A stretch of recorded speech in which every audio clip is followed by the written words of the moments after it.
जी हाँ दोस्तों, इस चैनल पर नया तो लाइक सब्सक्राइब कीजिए ताकि सारा नोटिफिकेशन आपको चैनल पर जा सके।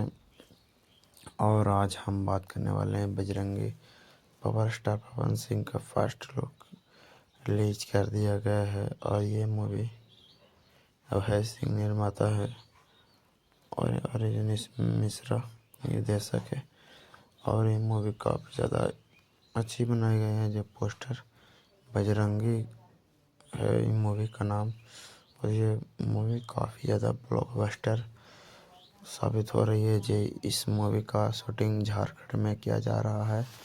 पावर स्टार पवन सिंह की मूवी है बजरंगी। इसमें तीन हीरोइनी है।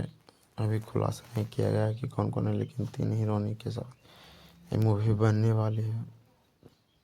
और बजरंगी मूवी काफ़ी ज़्यादा अच्छी लग रही है क्योंकि इस मूवी का सरल नोटिफिकेशन झारखंड का सीन में किया जाएगा और ये मूवी पैन इंडिया बनाई जा रही है। जो बजरंगी मूवी है इसमें डायलॉग काफ़ी ज़्यादा है और मूवी बहुत जल्द शूटिंग हो चुका है। ट्रेलर और फर्स्ट लुक रिलीज डेट आएगा तो आप लोग को जल्दी से जल्द बता देंगे।